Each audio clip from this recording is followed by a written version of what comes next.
Fiebing saddle soap is a leather care product primarily intended to clean, condition, and offer some water resistance and wear protection to horse tack and other leather in general. They are also formulated to help soften and make leather a little more flexible, especially for hard saddle and tack leather. For some applications, this can be excellent. For others, it might vary. We're going to explore the manufacturer, the history, and the product itself, including the ingredients, and then we'll do a step-by-step example so you can see if this will be great for your project. Fiebing's was founded by John H. Fiebing in 1895 in Milwaukee, Wisconsin. John worked in the chemical department of a local tannery and decided to develop a product for leather care. This was his version of saddle soap. It was a huge success, and the company continued to grow from there. His saddle soap also became popular with some groups of the U.S. cavalry to help clean, soften, and condition their hard saddle and tack leathers. The soap has been popular ever since. Fiebing saddle soap is available in two main paste varieties, and also a glycerin-based spray and a bar formulation. The paste varieties generally include the yellow and white packaging.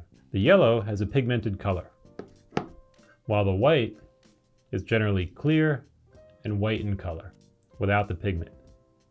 It's mostly for marketing and consumer perception purposes, and Fiebing's claims neither will leave a pigment on the leather after cleaning. For ingredients, the pastes generally include water, gum rosin for a binder, sodium tallowate, a mixture of animal fats, tallow, sodium hydroxide, lye, caustic soda, tallow fatty acid, bovine fats, tricyclic monocarboxylic acid, rosin, sodium carbonate, water-soluble salt filler, and paraffin wax, petroleum-derived wax used to help soften fibers, and borax, a water-soluble substance that has a very basic pH and often used as a household cleaner. So depending on your use case, these ingredients may be helpful to what you're doing because it can be a convenient way to apply them all in one application step. There's also the possibility that it may oxidize when used for much longer periods on leather, which could be decades or even longer. So as with any product, learn about the ingredients, their impacts, see if it will be a good choice for you. For some folks, they may want something a little more gentle. For others, this could be excellent, especially given the context of use for things like saddlery and tack that see hard use often and need cleaning and maintenance frequently, and their primary intention is functional. This could be an easy way to apply some cleaning and conditioning all in one step. So as with most choices, it's really going to be context dependent on your needs and preferences. So let's check it out in action. So for this example, we'll put down our mat, and then we're going to use the white version. I'll leave the yellow up here, although we could use the white for this particular application. And here we have two samples. This one is an originally clean one, and this one is dirty.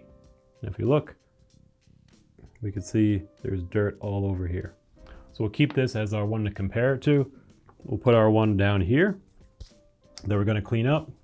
We're going to want a little bit of distilled water. Distilled water has all of the minerals and other impurities removed, which is going to be beneficial for cleaning leather, because when this goes in your leather, you don't want to leave anything behind. So by using distilled water, it can be beneficial to the cleaning process. Here we have a soft brush. This is a horsehair brush. And what we're going to do is dip it into the water, getting the brush a little wet. And then we'll take our saddle soap. We're just going to work it up into a lather here. Basically, let's kind of get that going. It's almost as if you're kind of preparing shaving cream or something. You want to get that lathered up.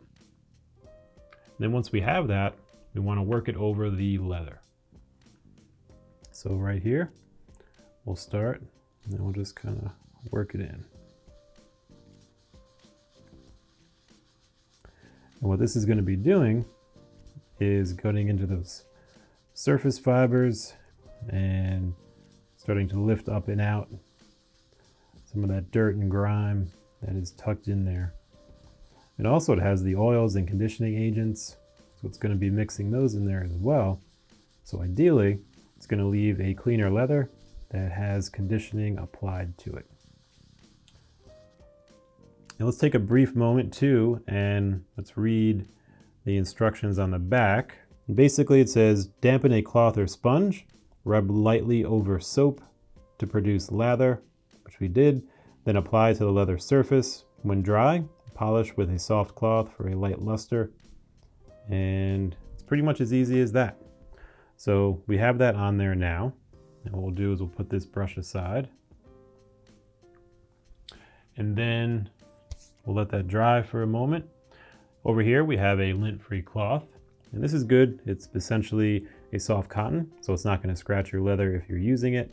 And then it's not going to leave that much lint behind.